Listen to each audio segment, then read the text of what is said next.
Bismillahirrahmanirrahim. Assalamualaikum warahmatullahi wabarakatuh.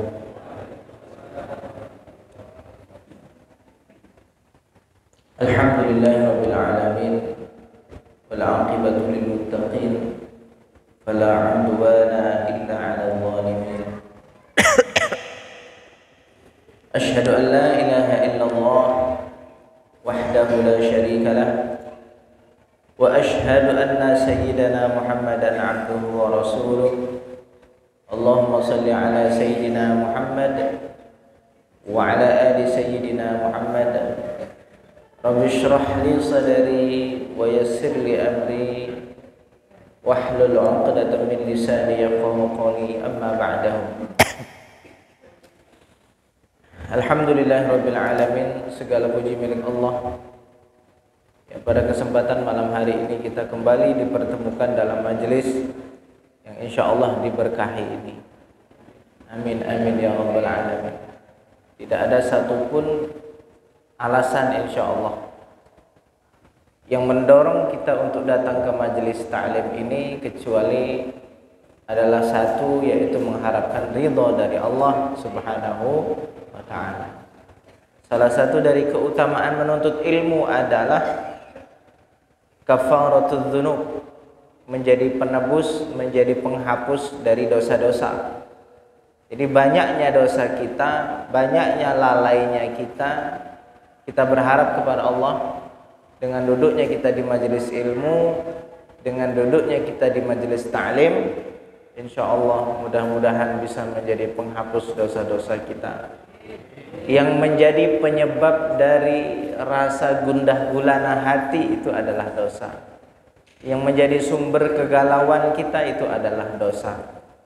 Maka insyaallah dengan duduknya kita minta kepada Allah dihapus seluruh kesalahan-kesalahan kita, baik yang disengaja atau yang tidak disengaja. Berharap hati ini menjadi hati yang jernih, menjadi hati yang tenang saat ketika berzikir dan mengingat Allah Subhanahu wa ta'ala. Amin amin ya rabbal alamin. Melanjutkan daripada kajian kitab Khasaisul Ummatil Muhammadiyah li Abu Ya Sayyid Muhammad Alawi Al-Maliki rahimahullah ta'ala wa nafa'ana bihi wa bi'ulumi fid daraini amin. Wa minha ma yadullu ala fadlil masyi ilal masajid. Suatu keutamaan bagi orang yang berjalan menuju masjid, wa fadlil julusi fiha, dan keutamaan duduk di dalam masjid. Ini ada satu hadis yang kelewat. Qala Rasulullah sallallahu alaihi wasallam, Rasul sallallahu alaihi wasallam bersabda, "Man akhraja adzan minal masjidi banallahu lahu baitan fil jannah." Siapa yang mengeluarkan kotoran, yang mengeluarkan sampah, yang mengeluarkan hal-hal yang buruk di dalam masjid, Allah akan bangunkan rumah di surga. Jadi ketemu plastik-plastik begini kita ambilin. Nah, kita pula jangan menjadi penyebab kotornya masjid. Ya mohon maaf kalau ada acara yang biasa merokok, janganlah merokok di masjid. Yang pertama itu membuat bau ruangan masjid ini jadi tidak enak. Itu yang pertama. Terus yang kedua, malaikat itu cenderung senang yang wangi-wangi. Saat ketika masjid sudah baunya tidak wangi, ya malaikat itu sudah tidak mau kumpul dalam masjid. Kalau sudah malaikat tidak mau kumpul, biasanya suasananya tidak lagi seksama, suasananya tidak lagi khusyuk dalam masjid itu. Kenapa? Malaikat rahmatnya dah pergi, Pak. Baik, kita rasakan ngaji nih setiap maghrib ini, karena tidak sempat ngerokok juga ya, atau tidak sempat, ya lebih tenang dibandingkan saat kita bikin acara rame-rame. Coba bandingkan, coba dirasakan. Kita duduk sejenak cuma 45 menit, tapi ada ketenangan dalam majelis kita. Kita jaga ini, malaikat rahmat datang. Kalau bisa nanti pakai wangi-wangian bukhur atau apa di masjid, malaikat senang datang. Jiwa kita makin tenang dengan dihadiri para malaikat, harus yakin itu. Jadi siapa yang mengeluarkan kotoran dari masjid, Allah akan membangunkan rumah di surga, apapun kotorannya, ya. Wa minha ma yadullu ala fadlil masyi ilal masajid wa fadlil julusi fiha. menunjukkan keutamaan berjalan menuju masjid dan keutamaan duduk di dalam masjid. Nanti dalam duduk masjid ini ada namanya i'tikaf. Makanya kita niatkan sama-sama sebelum kita lama-lama di sini sampai Isya. Kita niat i'tikaf. Sudah niat i'tikaf? Kalau belum, mari sama-sama ikuti dalam hati. Nawaitul i'tikafa sunnatan lillahi ta'ala. Sengaja aku i'tikaf di dalam masjid ini sunnah karena Allah Ta'ala. Sudah pasang niatnya? Sudah? Nawaitul i'tikafa, sengaja aku niat i'tikaf madumtu fi hadzal masjid, selama aku berada di masjid ini, sunnatan lillahi ta'ala, sunnah karena Allah Ta'ala.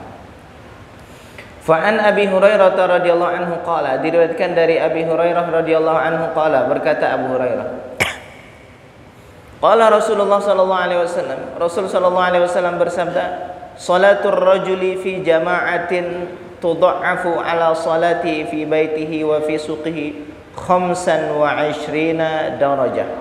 Salatnya seseorang secara berjamaah akan dilipatkan dibandingkan salatnya dia di rumahnya atau di pasarnya, yaitu melebihi 25 darajat, 25 tingkat. Kalau salat di rumah kita punya istana tapi satu tingkat, tapi kalau salatnya di masjid jamaah kita punya istana 25 tingkat. Beda, sangat beda jauh. Wadzalika annahu idza tawaddaa, dan demikian itu sesungguhnya apabila dia berwudu, fa ahsanal wudu'a, kemudian dia memperbaiki wudunya, cara wudunya baik, tidak terburu-buru, Pak. Jadi kalau wudu jangan terburu-buru, perhatikan sampai air ke batas basuhan wajib. Kadang ada orang ngejar buru-buru bagian siku tidak kena, kadang ngejar buru-buru bagian tumit tidak kena. Ya, fa ahsanal wudu'a, kalau bisa sampai sini. Dan ini bisanya di rumah wudu sampai sini. Kenapa? Nanti bercahaya. Kalau di kaki sampai sebelum lutut, basuh sampai sebelum lutut. Kenapa? Ini nanti bercahaya. Jadi ciri-ciri umat Nabi Muhammad, paling kenal nanti Nabi Muhammad, kita dipanggil duluan. Dipanggil apa? Minum telaga. Mana umat? Oh, itu yang paling terang, dipanggil duluan, minum duluan. Nanti Nabi Muhammad nunggu kita di telaganya, kita disuruh minum, Pak. Suruh minum air telaga Nabi, yang air itu kalau sudah minum sekali saja kita hilang haus selama-lamanya, hilang lapar selama-lamanya.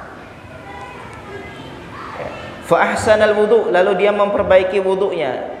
Tsumma kharaja ilal masjid, kemudian keluar menuju masjid. La yukhrijuhu illa shalah, yang dia tidak keluar ke masjid, tidak keluar menuju masjid kecuali satu tujuannya, untuk sholat. Ada orang datang ke masjid ngapo? Nak arisan. Nak ke masjid apa? Aku ndak ke masjid kalau ndak yasinan. Ada orang datang ke masjid itu kok pas yasinan toh. Itu pas yasinan yang dilalah ya balik, Pak. Loh, ini memang niat murni datang ke masjid apa? Memang sholat satu-satunya. Makanya kita pasang betul kalau mau ke masjid, niatnya sholat. Dapat fadilah keutamaan ini. La yukhrijuhu illa shalah, tidak mengeluarkan ia dari rumahnya kecuali hendak melaksanakan sholat. Lam yakhtu khatwatan illa rufi'at lahu biha darajah, tidak berjalan satu langkah kecuali diangkat derajatnya, wa hutta anhu biha khati'ah, dan dihapus dosa. Satu langkah ngapus dosa, naikkan derajat. Ini yang jamin siapa? Yang jamin Nabi yang ngomong bahwa shadiqul masduq, dialah yang benar, yang dibenarkan, yang digelar dengan al-amin. Bahkan di masa jahiliyah itu dikenal dengan al-amin, orang yang sangat bisa dipercaya. Ya, sampai orang-orang Quraisy Arab itu mengatakan, kami lebih percaya kepadamu Muhammad dari mata kami sendiri. Jadi kalau mereka melihat di depan ini ada orang 10, kalau Nabi Muhammad ngomongnya itu 12, dia lebih percaya omongan Nabi Muhammad 12 ketimbang matanya sendiri melihat 10 gitu loh. Saking apa? Terkenalnya dengan nama Al-Amin, yang sangat begitu amanah, terpercaya. Lah yang ngomong yang percaya. Berangkat ke masjid jalan kaki diangkat dosanya, diangkat derajatnya, dosa dihapus, derajat diangkat. Lu ada orang, saya kadang-kadang ketemu sama orang, pernah ketemu sama orang, dia mau naik pangkat. Dia polisi mungkin ya. Lupa saya, entah polisi entah apa. Jadi pengen naik pangkat, akhirnya dia harus mengejar apa ya, tes. Salah satunya tes fisik, apa lari sekian menit, sekian langkah gitulah. Saking pengennya dia naik pangkat, kerja keras, latihan keras sampai apa? Sampai sakit stroke, Pak. Kadang saya mikir, ya Allah, ini loh naik pangkat belum pasti naik pangkat, dikejarnya begini. Loh kita loh dijamin sama Nabi, cuman melangkah ke masjid sudah pasti naik tingkat, sudah pasti dihapus derajat, itu loh kita males. Kadang saya mikir penyakit apa yang ada dalam diri manusia ini kadang-kadang, ya Allah. Saya melihat orang nih berbulan-bulan mengejar naik pangkat, padahal satu pangkat loh. Yuk kita pikir-pikir bareng-bareng, nak. Satu pangkat itu loh, naik itu. Loh itu loh dikejar sampai sakit. Loh ini, itu pun dia harus tes, harus lomba dengan beberapa rekan. Bisa naik atau tidak naik. Loh ini setiap kita yang melangkah kakinya ke masjid pasti naik derajat, pasti. Tidak ada istilah siapa yang beruntung, tidak. Pasti siapapun yang melangkah ke masjid dengan tujuan sholat menghadap Allah, pasti naik derajatnya dan pasti dihapus dosanya. Loh yang ngomong Nabi ya. Fa idza shalla, apabila ia salat, lam tazalil malaikatu tusalli alaihi madama fi musalla. Apabila ia sedang salat, senantiasa malaikat bersolawat kepadanya, mendoakannya selagi dalam salatnya. Malaikat pas kita salat didoakan malaikat. Taqulu Allahumma salli alaihi, ya Allah berkahilah orang si fulan yang salat. Allahumma arhamhu, ya Allah rahmatilah. Malaikat mendoakan, ya Allah rahmati, ya Allah bersolawat kepadanya. Rahmati, bersolawat kepadanya. Wala yazalu fi salatin man tadhara shalah, dan dia senantiasa di dalam salat selagi nunggu salat. Makanya Pak, kalau kita dari rumah sudah berangkat ke masjid, dari rumah itu loh jangan ngomong apapun. Kalau bisa, kalau sudah berangkat dari rumah mau salat itu di perjalanan jangan ngomong hal-hal yang sia-sia. Kenapa? Karena dari situ terhitung derajat kita dinaikkan.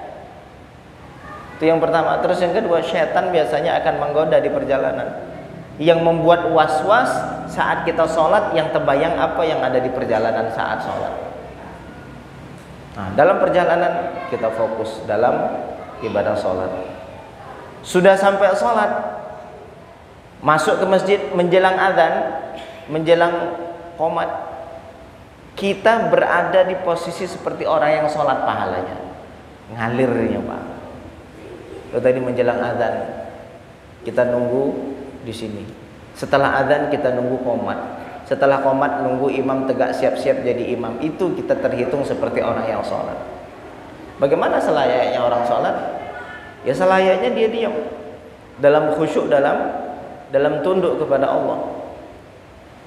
Sampai dikatakan bahwa kalau kita lagi nunggu sholat, nunggu qomat, saat kita lagi duduk, kita bayangkan pas qomat kumandang, dalam bayangan kita ini saat kita dipanggil sama Allah nanti di hari pengadilan. Bayangkan saat ketika qomat itu berkumandang, kita merasa ini saatnya kita dipanggil sama Allah untuk dihisab. Jadi setiap kali nak sholat ada rasa khusyuk, takut kepada Allah, untuk menghadirkan rasa khusyuk dalam sholat. Makanya kita ini kurang bisa khusyuk dalam sholat karena kurang mengerti hal-hal kayak gini. Sholat asal sholat, salam-salam selesai sudah. Tidak, dari rumah, dari mulai wudhu kita jaga, pas jalan ke masjid kita jaga, pas nunggu orang qomat kita jaga, pas qomat kita membayangkan kita sedang berada dalam panggilan Allah saat ketika nanti di hari pengadilan dihisab. Oh rasanya kita nunggu. Wala yazalu fi salatin, dan orang yang salat senantiasa fi salatin di dalam salatnya, man tadhara shalah, selagi dia menunggu salat. Wa an Ubay bin Ka'ab radhiyallahu anhu qala, diriwayatkan dari Ubay bin Ka'ab radhiyallahu anhu qala, berkata Ubay, kana rajulun minal ansar la a'lamu rajulan ab'ada minal masjid minhu. Ada seorang laki-laki dari Ansor, kata Ubay. Orang Ansor di Madinah ada laki-laki yang saya tidak tahu ada orang lebih jauh rumahnya dari masjid. Pokoknya orang Ansor ini yang paling jauh rumahnya dia itulah. Tidak ada lagi yang lebih jauh dari itu. Ya. Istilahnya gini, Masjid Talang Sari, rumahnya di mana di sini paling jauh? Yang biasa sholat di sini. RT 45 sana ya, siapa? Mas Asep. Hah? Kak Pendi ya. Paling jauh Kak Pendi ya. Soalnya RT atas dia. Jadi kata Ubay bin Ka'ab, saya tidak tahu ada laki-laki Ansor yang rumahnya lebih jauh dari dia. Wa kana la tukhti'u salatun, dan dia tidak pernah ketinggalan salat jamaah di masjid, mesti jamaah ke masjid. Qala faqila lahu, lalu ada yang mengatakan kepadanya, au qulta lahu, au qultu lahu, atau saya berkata kepadanya, law ishtaraita himaran tarkabu fil dhalma'i wa fir ramdha, cobalah engkau beli keledai, biar engkau bisa pakai keledai itu kalau saat waktu malam atau saat lagi waktu gelap. Kau jauh nian berjalan ke masjid, naik belilah motor. Yo, rumah paling jauh berjalan kaki. Suruh beli motor, himar, keledai. Qala ma yusurruni anna manzili ila janbil masjid inni uridu an yuktaba li mamshaya ila al masjid wa ruju'i idza raja'tu ila ahli. Saya tidak senang rumahku dekat masjid. Kalau memang harus saya supaya dekat masjid, saya tinggal bikin rumah dekat masjid sini bisa. Memang senang saya rumah-rumahnya jauh-jauh. Inni uridu an yuktaba li mamshaya ila al masjid wa ruju'i idza raja'tu ila ahli. Saya menginginkan setiap langkahku ditulis saat menuju masjid dan saat pulangku menuju rumah. Dan bahkan terkadang orang yang semangat datang itu malah yang jauh-jauh, Pak. Yang dekat-dekat itu malah kurang. Terus siapa dari kita yang mau datang ke ke Taman Rimba? Tidak serak, Pak, datang ke Taman Rimba, Pak. Orang jauh-jauh dari Sarolangun, dari mana itu ya liburannya ke ke Taman Rimba, Pak. Loh, sama begitu. Orang yang semakin dekat biasanya semangatnya malah makin lemah, yang jauh malah makin semangat. Ya, kira-kira betul lah kira-kira. Ada kalau lagi jauh itu di terabas jalan jauh itu ya. Jadi ada seorang sahabat yang saya inginkan adalah saat perjalanan jauh pahalanya makin besar, langkahnya makin banyak. Makanya pesantrennya jauh kan. Cuman itu memang kebetulan lah, Pak, ya, tidak ada pilihan. Memang Allah memilihkan begitu. Ya cuman mungkin Allah nak ngasih pahala banyak tuh mungkin ya. Amin ya rabbal amin ya rabbal alamin. Loh, ini jalan, nanti malam balik sampai pondok jam 11:30 sendirian. Kalau Kang Pangkat mikir ini kalau malam-malam di sawit-sawit nih kalau nampak putih kayak mana ini? Ya mungkin sudah kawanan, mungkin sudah berkawan, jadi sudah saling paham gitu ya. Sudah tidak usah ganggu ya, saya cuma nak lewat gitu. Tapi alhamdulillah tidak ada hal-hal yang begitu, tidak ada. Ya makhluk ya, sama-sama makhluk ya. Faqala Rasulullah sallallahu alaihi wasallam, Rasul sallallahu alaihi wasallam bersabda, qad jama'a Allah laka dzalika kulluh. Rasul bersabda, Allah telah mengumpulkan untukmu semuanya. Wa an Jabir bin Abdullah radhiyallahu anhu qala, kanat diyaruna na'iyatan minal masjid. Sahabat Jabir bin Abdullah radhiyallahu anhu qala berkata, rumah kami sangat jauh dari masjid. Fa aradna an nabi'a buyutana fa naqruba minal masjid. Kami ingin menjual rumah kami sehingga rumah kami dekat masjid. Kata siapa? Sahabat Jabir ibni Abdillah Al-Bajali, ya, orang dari Yaman ini, ya, Al-Bajal. Fanahana Rasulullah sallallahu alaihi wasallam, lalu Rasul melarang. Faqala, Rasul bersabda, innalakum bikulli khutwatin darajah, kalian itu setiap langkah dapat 1 derajat. Rumahnya sekarang jauh, berapa langkah yang kamu tempuh?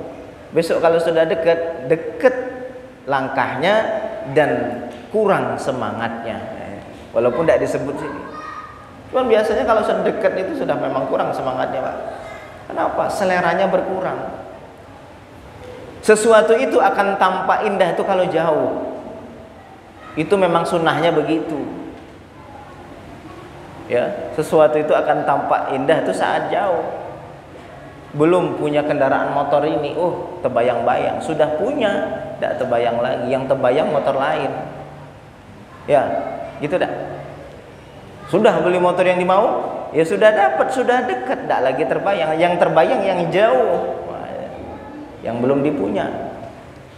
Begitu seterusnya sunnatullah dalam kehidupan ini. Sama. Ya, ngaji, duduk di tempat yang dekat itu biasanya kurang semangat. Tapi kalau jauh semangat. Udahlah, malam minggu kita pindah ke Pondok Melah, ya nak? Belas rateko. Insya Allah mudah-mudahan Allah kasih istiqomah. Selagi jamaahnya masih semangat, saya semangat lah, insya Allah.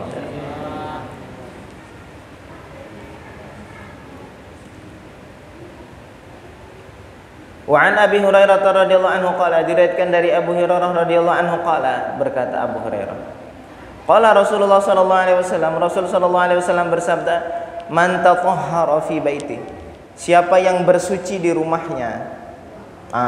Kalau wudu di rumah, walaupun boleh di masjid, tapi bagusnya di rumah. Biar apa? Biar air di rumah itu ya manfaat loh. Bukan cuma untuk buang hajat air di rumah, dipakai juga untuk wudu gitu loh. Siapa yang bersuci di rumahnya, thumma masya ila baitin min buyutillah, kemudian dia berjalan menuju rumahnya Allah, masjid, liyaqdhiya fardhatan min faraidillah, supaya dia menunaikan satu kewajiban dari kewajiban Allah, yaitu salat. Kanat khutwatahu ihdahuma tahuttu khati'atan wal ukhra tarfa'u darajatan. 2 langkahnya, yang satu akan menghapuskan dosa dan yang satunya akan mengangkat derajat. Satunya ngapus dosa, satunya ngangkat derajat. Pasti, derajat pasti dan derajat yang mulia. Bukan sebatas naik pangkat duniawi. Kalau orang begitu mengidolakan kalau dia punya pekerjaan pengen naik pangkat, Pak. Ayo sama-sama kita ingat-ingat lagi, orang yang sekarang lagi kerja ini pengen naik pangkat. Wah, apapun dilakukan supaya naik pangkat, promosi dan lain-lain. Loh, itu ya belum pasti naik pangkat, Pak. Seperti yang saya ceritakan tadi, itu nyata. Saya lihat orangnya, saya ke rumahnya. Ke rumahnya kenapa? Saya diminta untuk ngajari ngaji.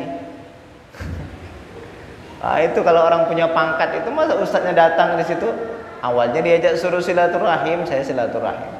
Kok disuruh datang situ ngajarin ngaji? Yang diajarin apa? Alif bata. Menjuru ngajarin Al-Quran, baca Al-Quran. Ya bukan masalah itunya, tapi kok begini caranya. Loh, itu kalau orang punya pangkat duniawi itu, Pak.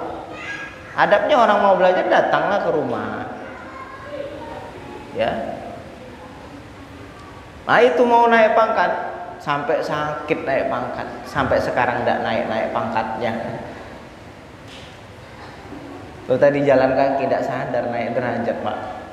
Datang ke masjid, ingat, ya Allah malam ini pengajian, datang ke masjid pengajian. Masya Allah, dihapus dosa. Nah, tidak ada lagi yang lebih bernilai di sisi kita nanti setelah kita nanti di alam kubur, melainkan itu yang kita harapkan. Demi Allah, kita nih kalau sudah meninggal, yang kita harapkan, ya Allah derajatku kok cuman segitu. Karena nanti semuanya akan ditampakkan sama Allah. Saat kita lihat derajat orang tinggi, kita pengen ngidem-ngidem punya derajat kayak gitu. Kita lihat ke atas begitu, orang itu derajatnya tinggi nian. Ya Allah, ngapa dulu aku tidak sebanyak itu amalnya, tidak sesemangat itu ibadahnya. Itu begitu. Nyesal pengen balik ke dunia. Wa anhu anin Nabi sallallahu alaihi wasallam, dan diriwayatkan dari Abu Hurairah radhiyallahu anhu dari Nabi Muhammad sallallahu alaihi wasallam qala, berkata, man ghada ilal masjidi aw raha a'addallahu lahu fil jannati nuzula kullama ghada aw raha. Siapa yang berangkat ke masjid atau pulang, Allah menyiapkan untuknya di surga tempat tinggal setiap kali dia berangkat dan setiap kali dia pulang. Berangkat disiapkan surga, pulang disiapkan surga. Oh, enak nih dapat surga, Pak. Dalam ke masjid dapat surga. Di sini ada yang dijanjikan, ayo yang mau datang ke masjid dikasih rumah nilainya 1 miliar. Hah? Sekali berangkat rumah nilai 1 miliar, pulangnya rumah 1 miliar. Mau tak kira-kira? Jangan bilang. Jangankan rumah 1 miliar, sekali berangkat pulang 100.000 penuh masjid. Berangkat 100.000, pulang 100.000 ya penuh. Rumahnya di surga. Rumah di surga ya tidak ada tikus, tidak ada curut, tidak payah disapu, Pak. Setiap masuk rumah indah, keluar istana, pulang lagi lebih indah lagi. Pokoknya apa yang kita lihat di dunia terbalik apa yang terjadi di surga. Makanya weslah kita sebagai orang yang beriman bersyukur atas nikmat iman, berharap kepada Allah, matinya iman, berharap insya Allah dengan iman itu masuk surga. Kalau sudah di surga, sudah. Itu penghibur lara kita di dunia. Susah-susah dunia, rumah tidak begitu bagus, tidak usah jadi pikiran. Yang jadi pikiran siang malam, ya Allah nanti rumah saya bagus tidak di surga, luas tidak di, itu yang kita pikir sekarang. Sekarang yang rumahnya pas-pasan, tidak usah sedih. Sementara berapa tahun kita di dunia? Tidak, gitu dah. Sementara. Maksudnya ya kalau sedih bisa diusahakan ya boleh-boleh baik. Ini khayalnya tinggi, kemampuan tidak ada. Akhirnya habis waktu untuk mikirin sesuatu yang tidak penting. Ada satu kewajiban dia untuk memikirkan dirinya di hadapan Allah nanti, tidak terpikir. Itu yang jadi masalah. Mau kalau gitu punya duit bikin rumah bagus ya silahkan, tidak ada larangan. Lo kita gawenya loh setiap apa menghayal dan tidak ridho dengan keputusan Tuhan, itu yang jadi masalah. Tiap malam ngapo lah aku kayak gini ya. Kapan rumah aku bagus? Tidak perlu dipikir. Memang ada duitnya ya bangun, tidak usah dipikir. Kan begitu, Pak. Apa yang menjadi penghibur lara kita? Ada istana indah di surga. Mudah-mudahan saya berharap sampai ke sana. Istighfar setiap malam mendorong kita untuk minta ampun. Sujud lama-lama di hadapan Allah, minta dihapus dosa-dosa kita, minta dimasukkan ke dalam surga. Gitu caranya. Yang manusia khawatirkan dunia ini apa? Rezeki dunia. Padahal sudah ada jaminannya. Apa yang belum dijamin? Ampunan. Apa yang belum dijamin? Masuknya kita ke surga. Belum ada jaminan sampai sekarang. Loh ini loh yang ngomong sok-sokan ini loh tidak ada jaminan, Pak. Sama sekali demi Allah tidak ada jaminan masuk surga. Rezeki sudah dijamin. Sampai mati nanti sudah dijamin. Tapi yang sering kita khawatirkan sesuatu yang sudah dijamin. Khawatir apa? Masalah rezeki, padahal sudah dijamin. Tidak pernah khawatir dengan nasib akhir kita, padahal belum ada jaminan. Nah, kalau kita mau menghayati makna ini setiap malam sebelum tidur, ya Allah, kalau saya mati besok ampuni dosa saya ya Allah. Sebelum tidur tidak sampai tidur kecuali dia mengingat dosa-dosanya dan minta ampun kepada Allah apa yang telah dilakukan hari ini sampai matanya terpejam. Begitu, Pak. Karena belum tentu besok bakalan hidup dan belum ada jaminan kita bakalan masuk surga, dapat ampunan. Oh, itu yang kita bayangin sekarang tuh. Wa an Abi Umamah radhiyallahu anhu anna Rasulullah sallallahu alaihi wasallam qala, diriwayatkan dari Abi Umamah radhiyallahu anhu, mudah-mudahan Allah meridhoinya, anna Rasulullah sallallahu alaihi wasallam, sesungguhnya Rasul sallallahu alaihi wasallam qala, bersabda, man kharaja min baitihi mutatahhiran ila salatin maktubah, siapa yang keluar dari rumahnya dalam kondisi sudah bersuci, ila salatin maktubah, untuk melaksanakan salat wajib, fa ajruhu ka ajril hajil muhrim, maka pahalanya seperti pahala haji orang yang ihram.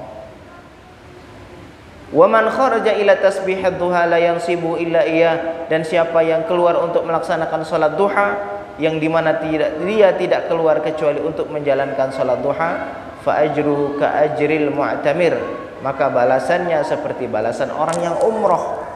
Orang yang tidak bisa umroh, orang yang tidak bisa haji, salat 5 waktu di masjid, dia kayak pahala haji, tapi tidak sama seperti melaksanakan haji. Maksudnya apa? Kok habis sholat jangan minta dipanggil Pak Haji. Panggil saya Pak Haji. Kenapa? Ini kemarin Ustaz ngomong saya sudah haji. Ngapa? Ini saya sholat jamaah. Kewajiban haji masih ada dalam bebannya kalau dia mampu. Kalau tidak mampu ya tidak punya beban. Ingat, tidak ada kewajiban dalam agama harus nabung untuk haji, tidak ada. Yang ada berangkat haji itu wajib bagi siapa? Kok tiba-tiba kaya, punya duit lebih baru wajib haji? Tidak ada kewajiban saya nabung dulu biar bisa haji, tidak ada, Pak. Ingat, jangan takut. Saya sampai sekarang tidak pernah khawatir tidak haji. Tidak pernah khawatir tidak haji. Kenapa? Haji itu bagi yang mampu. Kok tiba-tiba mampu punya duit 250 juta nganggur, bukan duit orang. Kewajiban ada dalam pundaknya, kewajiban haji. Dia harus menjalankan. Ini duitnya duit nganggur, Pak, bukan duit orang. Kalau enggak tuh punya duit berapa? Punyalah 30 juta, belum bisa haji. Kalau enggak haji berapa jumlah duit sekarang? Haji plus. Hah? Berapa? 250 juta. 200 juta sampai 250 haji plus. Kok tiba-tiba punya duit segitu, dia langsung daftar, wajib. Fa ajruhu ka ajril mu'tamir, balasannya seperti balasan orang yang umroh. Apa? Salat duha. Wa salatun ala ithri salatin la laghwa bainahuma kitabun fi 'illiyin, dan salat setelah salat yang tidak ada perbuatan sia-sia di antara kedua salat, kitabun fi 'illiyin, akan tercatat di dalam kitab 'illiyin yang tinggi. Tidak sadar kita ini ibadah sepele yang kita lakukan, baca tasbih, pas ruku, sujud, itu Masya Allah. Hanya saja Allah punya sifat sabar. Apa sifat sabarnya Allah? Menyembunyikan nilai pahala itu, Pak.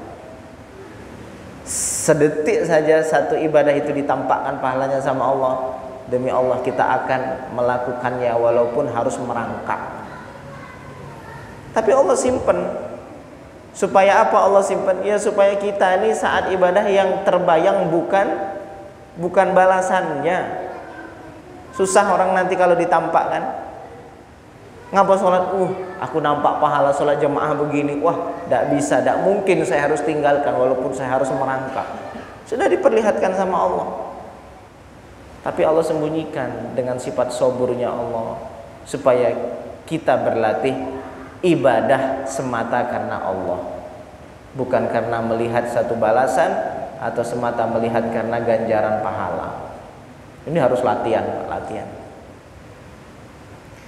Wa an Buridata bin Husayb al-Aslami radhiyallahu anhu anin Nabi sallallahu alaihi wasallam qala basyiril masya'ina fi dhalami ilal masjidi ilal masajid bin nuri tam yaumal qiyamah. Berikanlah kabar gembira untuk orang-orang yang jalan di waktu gelap ke masjid subuh isya. Nak berangkat ke masjid waktu maghrib, waktu subuh, dan waktu isya. Gelap berangkat ke masjid. Kasih kabar gembira untuk mereka yang berjalan di kegelapan menuju masjid bin nuri tam yaumal qiyamah, dengan cahaya yang sempurna di hari kiamat. Kapan ini? Pas siratul mustaqim. Ya, Nabi SAW bersabda, as-salatu nurun, salat itu cahaya. Cahaya bagi siapa? Bagi orang yang nanti melewati Siratul Mustaqim. 3000 tahun perjalanan, butuh cahaya, gelap. Ini bawahnya ini neraka jahanam, atasnya ini ada jembatan begini, menanjak 1000 tahun, menurun 1000 tahun, lalu lurus 1000 tahun, 1000 tahun perjalanan. Ini gelap. Bawahnya api neraka jahanam. Cuman api neraka jahanam warnanya hitam. Belum pernah ketemu api hitam kan? Tidak pernah ketemu. Adanya di jahanam. Jangan kita tunggu nengok api warna hitam. Karena sedikit saja kerikil neraka itu ditaruh ke bumi, bumi ini hancur. Itu panas itu yang dipakai ngadab kita, Pak. Nauzubillah. Ya, satu kerikil buang ke bumi, bumi ini hancur. Jadi tidak ketemu warna api itu warna hitam kecuali jahanam. Jadi orang yang melewati di atas sirat itu ya apinya bawah ini gelap. Sehingga kita pun akan gelap di atasnya. Lewat apa yang menunjukkan jalan? Cahaya sholat. Kalau sholatnya putus-putus, ya putus-putus cahayanya. Ya kadang subuh tidak sholat, kadang zuhur tidak sholat, maghrib ya sholat. Pas maghrib ya nampak cahaya. Gitu. Ini pas subuh ya gelap. Gitu. Ya gelap kalau jalannya betul ya alhamdulillah. Kalau jalannya tidak betul terpleset bawah. Loh, neraka jahanam berapa jauh? Dari atas sampai bawah butuh waktu 70 tahun. Bahkan ada yang mengatakan belum sampai 70 tahun. Ini loh batu dicampakkan dari tepi neraka jahanam, butuh waktu 70 tahun baru sampai dasar. Loh, itu yang nak kita lewati. Nauzubillah. Mudah-mudahan Allah kasih selamat kepada kita semua. Basyiril masyaina fil zalami bin nuri tami yaumil qiyamah. Berikan kabar gembira untuk orang-orang yang berjalan di kegelapan ke masjid dengan cahaya yang sempurna di hari kiamat. Wa an Abi Hurairah radhiyallahu anhu qala Rasulullah sallallahu alaihi wasallam, Rasul sallallahu alaihi wasallam bersabda, al-masya'una ilal masajid fil zalami ulaikal khawwasuna fi rahmatillahi ta'ala. Orang-orang yang berjalan ke masjid di waktu gelap. Ini khusus sholat isya dan sholat subuh, ada keutamaannya. Ulaika mereka itu al-khawwasun, orang-orang terkhusus fi rahmatillahi ta'ala, di dalam rahmatnya Allah ta'ala. Orang-orang khusus siapa? Orang yang berjalan ke masjid di waktu gelap. Wa an Sahal bin Sa'ad radhiyallahu anhu qala Rasulullah sallallahu alaihi wasallam, liyabashurul masya'una fil zalami ilal masajid bin nuri tami yaumil qiyamah. Hendaklah berikan kabar gembira untuk mereka yang berjalan di dalam gelap ke masjid dengan cahaya yang sempurna di hari kiamat. Selesai bab tentang keutamaan membangun masjid dan duduk di dalam masjid. Masuk kepada keutamaan sholat. Kira-kira ada yang mau ditanyakan? Ya, sekitar 5 menit lagi menjelang waktu isya. Ini, ayo Pak. Itu tadi kan yang diceritakan itu setiap langkah. Ada lagi yang mau naik kuda itu. Sementara kita sekarang ini naik motor. Kayak mana tuh kan ini naik motor dia. Dan lagi dia pakai cahaya Pak Ustaz. Dimatiin lampu motor, lampu rumah kawan masih hidup. Nggak ada temu lagi gelap gitu kan. Itu sebuah kalimat di dalam hadis. Artinya apa? Menunjukkan sholat di waktu malam. Itu maksudnya. Jadi bukan berarti harus berjalan di waktu gelap, tapi ini suatu makna kinayah di dalam hadis bahwa orang yang melaksanakan sholat isya dan subuh berjamaah di masjid. Sebenarnya itu. Walaupun kita tinggal di perkotaan yang setiap saatnya terang, kalau kita sholatnya isya dan sholatnya subuh, ya masuk di dalam kategori hadis ini. Pokoknya waktu sholat isya dan ini penjelasan tentang waktu isya dan di waktu subuh. Seandainya pas kebetulan mati lampu, kita berangkat ke masjid, biasanya hidup ini kebetulan subuh itu mati lampu, pahalanya lebih besar. Karena kaedahnya apa? Suatu pahala itu akan dilihat dari tingkat kesulitan. Itu otomatisnya begitu. Ya. Makin sulit, makin susah, makin besar. Ya ditentukan dari kualitas keikhlasan. Ya. Lalu perbandingan apakah naik motor tidak dapat pahala? Tetap sama. Cuman kan masih susah jalan kaki. Pokoknya ya termasuk jalan ke masjid. Naik himar ya termasuk perjalanan. Tetap kemuliaannya tetap dapat. Akan tetapi tingkat kesulitan orang yang naik motor sama berjalan pasti lebih susah jalan kaki. Cuman kalau khawatir tidak sampai ke masjid sholat, lebih baik naik motor. Saya suruh jalan kaki dari pondok ke sini ya tidak sampai. Dari mulai zuhur saya berjalan kaki gitu, dapat pahala. Sampai sini ya sudah terkepar, Pak.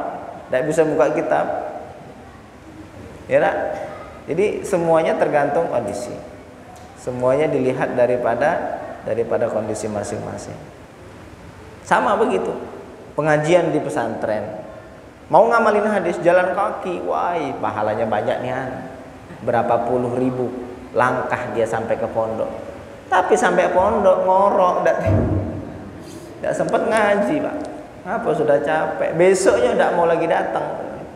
Apa kakinya bengkak? Ya yakin sekali itulah cuman.